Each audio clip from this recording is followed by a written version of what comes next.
మిత్రులకు నమస్కారం. ముఖ్యంగా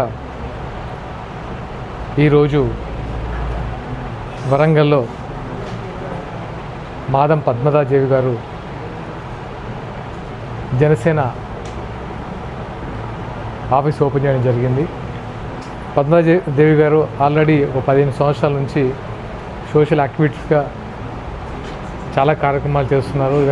నేను కూడా చూశాను. Lions club, doctor Lions, okay, Janasena భావజాలం నచ్చి, జనసేన సిద్ధాంతాలు నచ్చి రీసెంట్గా శ్రీ పవన్ కళ్యాణ్ గారి ఆధ్వర్యంలో జాయిన్ అవ్వడం జరిగింది.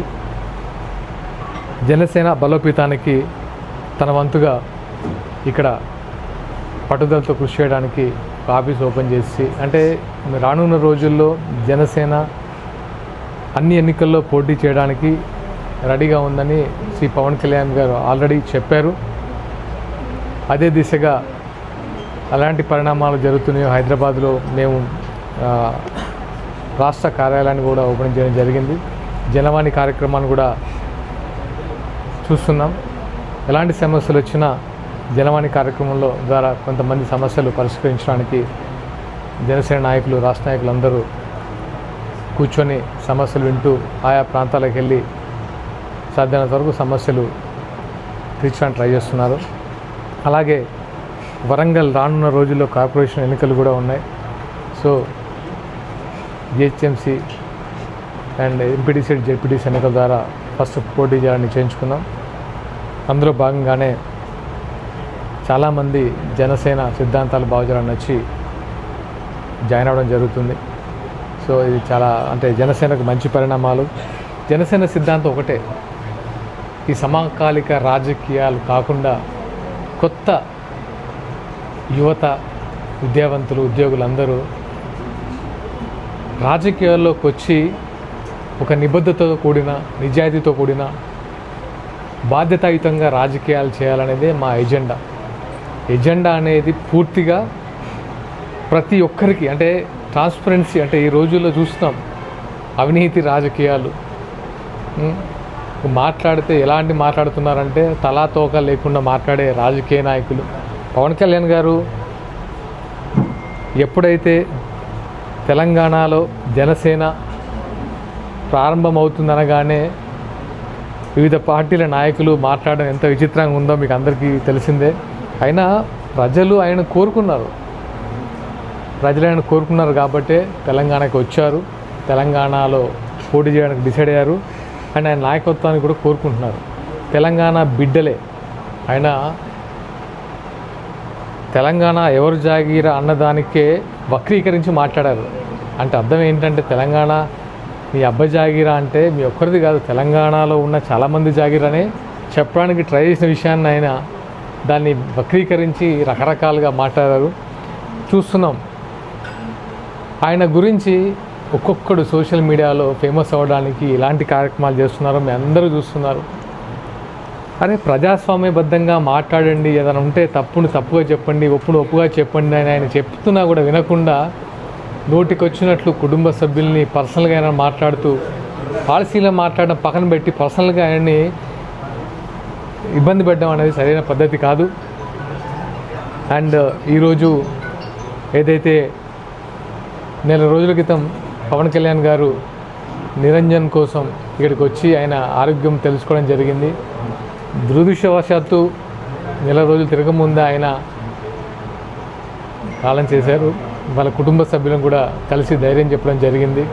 పవన్ కళ్యాణ్ గారు ఆరోగ్యరీత్యా సర్జరీలో ఉన్నారు, అందుకే రాలేకపోయారు. ఆయన తరపున నాయకులందరం, మేమందరం వచ్చి వాళ్ళ కుటుంబ సభ్యులకి ధైర్యం చెప్పాము. రానున్న రోజుల్లో జనసేన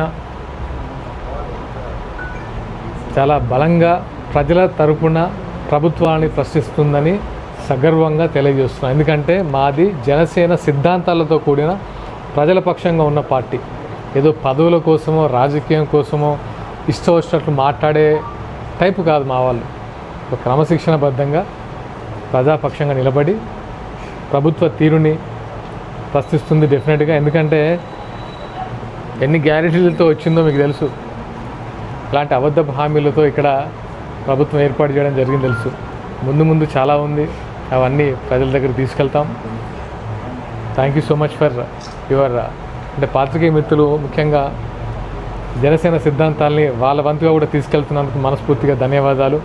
అలా ఇక్కడికి వచ్చిన మా వరంగల్ కోఆర్డినేటర్ దామోదర్ రెడ్డి గారికి మరియు సురేష్ రెడ్డి గారికి, నాయకులు రాజేందర్ గారికి, శివకోటి గారికి, మా పృథ్వీ స్టేషన్ కన్పూర్ ఇన్ఛార్జ్ అందరికీ పేరు పేరున అభినందనలు. అలాగే మరొకసారి పద్మజాదేవి గారికి ఇక్కడ వచ్చిన నెలలోపే మీరు ఒక సమర్థవంతంగా అందరికీ దగ్గరవుతూ జనసేనలో ఒక పార్ట్ అయి జనసేన సిద్ధాంతాలని, జనసేన భావజాలాన్ని ప్రజలకు తీసుకెళ్తున్నందుకు మరొకసారి అభినందన తెలియజేస్తూ thank you so much. Janasena party అనేది ఆంధ్ర పార్టీ అని చాలామంది చెప్తున్నారు. ఆంధ్రాలనే రాజధాని ఏర్పాటు చేసుకోలేకపోయారు, ఆంధ్రాలనే రాజకీయం చేయలేకపోతున్నారు, తెలంగాణకు వచ్చి ఏం చేస్తారని చాలామంది అంటున్నారు.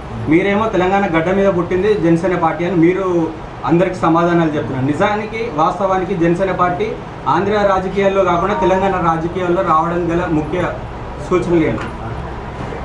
ఎవరైతే మాట్లాడే వాళ్ళకి ఒకటే సూచన, అసలు ఆంధ్ర పార్టీ ఏంటి, తెలంగాణ పార్టీ ఏంటి? తెలంగాణ గడ్డ మీద 2014 తెలంగాణ గడ్డ పైన జనసేన జెండా ఎగిరింది. అలాంటప్పుడు ఆంధ్ర పార్టీ ఎలా అవుతుంది? ఆంధ్రాలో అధికారం వచ్చింది ఒక ముందుగా, అంతేగాని దానికి గాను ఆంధ్ర పార్టీని ముద్ర వేయద్దు దయచేసి. ఒకసారి అధికారం ముందొస్తుంది, ఒకసారి అధికారం వెనుకొస్తుంది. ఇప్పుడు తెలంగాణ బిడ్డలే జనసేన పార్టీని ముందుకు తీసుకెళ్తూ రేపు అధికారంలోకి రావచ్చు. ఆంధ్ర తెలంగాణ పార్టీ కాదు. విమర్శించే వాళ్ళు ఫస్ట్ అర్థం చేసుకోవాల్సింది ఏంటంటే, ఈ ప్రాంతీయ విద్వేషాలను రెచ్చగొట్టి ఆంధ్ర పార్టీ తెలంగాణ పార్టీ అని ప్రజలను దూరం చేసి ఇలాంటి చీప్ రాజకీయాలు చేయొద్దు. ఎందుకంటే ఇక్కడ మీరు ఏ పార్టీ అయితే మాట్లాడిందో, కాంగ్రెస్ పార్టీ తెలంగాణ పార్టీయా, బీజేపీ పార్టీ తెలంగాణ పార్టీయా, బీఆర్ఎస్ పార్టీ తెలంగాణ పార్టీయా? తెలంగాణ ఉద్యమంతో స్టార్ట్ అయిన పార్టీ జాతీయ ఎజెండాతో బీఆర్ఎస్ పార్టీగా మారలేదా? ఇంకా మాట్లాడే ఎవరైనా ఉంటే వాళ్ళు నాకు తెలిసి అనర్హులు, అంటే రాజకీయ నాయకులుగా అనర్హులే ఇలా పిచ్చి పిచ్చి మాటలు మాట్లాడతారు. అంటే మీ అధ్యక్షులు చెప్తున్నారు కదా, ఎవరైనా ప్రశ్నించవచ్చు అని. ప్రశ్నించిన ప్రతి ఒక్కరిని మీరు అరెస్ట్ చేయడము, తెలంగాణ బిడ్డల్ని తీసుకెళ్లి ఆంధ్రలో చిత్రహింసలు పెట్టడం ఎంతవరకు కరెక్ట్? ఎగ్జాక్ట్లీ మీరు అడిగిన క్వశ్చన్కి నేను ఎప్పుడు సమాధానం చెప్తున్నాను. తప్పు చేస్తే, ఎలిగేషన్ వస్తే ఆంధ్ర నుంచే కాదు ఢిల్లీ నుంచి వచ్చి కూడా అరెస్ట్ చేసి తీసుకెళ్లారు. గుర్తుంచుకోండి, ఎవరైతే మాట్లాడిన వాళ్ళని ఢిల్లీ నుంచి వచ్చి తీసుకెళ్లారు. పక్క రాష్ట్రం నుంచి అరెస్టే కాదు, ఢిల్లీ నుంచి వచ్చి తీసుకెళ్తారు. అలిగేషన్స్ వచ్చినప్పుడు డెఫినెట్గా వాళ్ళు కోఆపరేట్ చేసి వాళ్ళు ప్రూవ్ చేసుకొని బయటికి రావడం అనేది కామన్. దానికి ఎవరైనా సరే పోలీసులు కోఆపరేట్ చేస్తే వాళ్ళ అలిగేషన్స్ ప్రూవ్ చేసుకొని రావచ్చు. దానికి అరెస్ట్ చేశారు, ఆంధ్ర పోలీసులు వచ్చారు, కర్ణాటక పోలీసులు వచ్చారనడానికి అది తప్పు మాటలు. అండ్ అంతేకాకుండా మీరు ఒకటి గుర్తుంచుకోవాలి, మనము రాజకీయంగా ఎదగాలనుకోవడము, రాజకీయంగా మా పార్టీ బలంగా చెప్పుకోవాలంటే బూతులు అవసరం లేదు. మీరు చేసి ఇప్పుడు ఒక ప్రభుత్వంలో తప్పులు జరుగుతుందని విమర్శించండి, ప్రజాస్వామ్యబద్ధంగా మాట్లాడండి. అంతేగాని ప్రజాస్వామ్య విరుద్ధంగా నోటికి మాకు వాక్ స్వాతంత్రం ఉంది కానీ నోటికి ఇష్టం వచ్చినట్లు మాట్లాడి కుటుంబ సభ్యుల మీద దూషణలు, పిల్లల మీద దూషణలు. అంటే ఇక్కడ ఏముందంటే, ఇక్కడ మాకు సోషల్ మీడియా ఉంది కాబట్టి మేము ఏదైనా మాట్లాడితే చెల్లుతుంది, ఎవరినైనా మాట్లాడచ్చు, అర్హత ఉన్నా లేకపోయినా ఎవరి మీద అలిగేషన్ చేయట్లంటే ప్రజలు చూస్తూ ఊరుకోరు, చట్టం అస్సలు చూస్తూ ఊరుకోరు. డెఫినెట్గా అవి లీగల్గా సమస్యలు ఉంటాయి. దయచేసి అర్థం చేసుకోండి. ఏదో ఒక 2 రోజులు ఫేమస్ అవ్వడానికి మాత్రం ఇష్టానుసారంగా మాట్లాడకూడదు. అది పవన్ కళ్యాణ్ గారు ఇంతకుముందే చెప్పారు. అది not only here, Andhra Telangana కాదు, మన దేశ రాజ్యాంగాన్ని గౌరవిస్తూ మనం మాట్లాడాలి. మనకంటూ కొన్ని లిమిట్స్ ఉంటాయి. వాక్ స్వాతంత్రం ఉంది, దాంతోపాటు లిమిట్స్ కూడా ఉన్నాయని మర్చిపోకండి. చట్టరీత్యా మీరు శిక్షార్హులు అవుతారు అలాంటి మాట్లాడినప్పుడు. సో ఎవరైతే మాట్లాడినప్పుడు డైరెక్ట్గా చెప్పాలంటే, ఈ మధ్య సోషల్ మీడియాలో చూస్తున్నాం, అరే మీరు ఈ దేశంలో ఉంటూ, ఈ దేశ గాలి పీల్చు, ఈ దేశాన్ని అన్నం తింటూ దేశ విద్రోహ శక్తులుగా మాట్లాడితేలా? మాకు దేశం మీద అది లేదు, మీకు దేశం మీద ఇది లేదు. దేశం మీద అదే అంటే మీరు గౌరవించండి. గౌరవంతో చెప్పడానికి ఏముంది? మీ విమర్శని గౌరవంతో చెప్పండి, తీసుకుంటారు కదా. గౌరవంతో చెప్పకుండా ఇష్టం ఉన్నట్లు ఆ భాష ఏంటి? మీ కుటుంబ సభ్యులు మీ కుటుంబ సభ్యులతో మీరు అలాగే మాట్లాడతారా? వేరే వాళ్ళ కుటుంబం ఉండదా? సో దయచేసి ఇట్లాంటి మానుకోండి. లాస్ట్ క్వశ్చన్ అన్న, లోకల్ బాడీ రానున్న తెలంగాణ లోకల్ బాడీలో మీ పార్టీ ఆంధ్రలాగా ఎన్డీఏ కూటమిలో వెళ్తుందా, లేదంటే ఇండిపెండెంట్గా ఈసారి పోటీ చేయబోతుందా? ఇది రానున్న రోజుల్లో ఇప్పుడే మనం చెప్పలేము. ఎందుకంటే రానున్న రోజుల్లో ఏ పార్టీ అయినా సరే రకరకాల రాజకీయాలు ఉంటాయి, ప్రాంతాల మధ్య డిఫరెంట్ రాజకీయాలు ఉంటాయి. ఈ ప్రాంతాల్లో మాకున్న బలము, మాకున్న దాన్ని బట్టి మేము ఎలా ముందుకెళ్ళాలి, లేకపోతే మిగతా వాళ్ళు మమ్మల్ని ఆశ్రయించడాన్ని బట్టి, లేకపోతే మా పొత్తు కోరుకోవడాన్ని బట్టి ఉంటుంది. అది అధినేత తీసుకునే నిర్ణయం. ఆంధ్ర రాజకీయాలు వేరు, తెలంగాణ రాజకీయాలు వేరు. కానీ సిద్ధాంతం, జనసేన సిద్ధాంతం మాత్రం ఒకటే, ప్రజల పక్షం నిలబడడం, ప్రశ్నించడం. సో డెఫినెట్గా మేము అధినాయకత్వం తీసుకున్న నిర్ణయాన్ని కట్టుబడి ఇక్కడ పోటీ చేయడం జరుగుతుంది.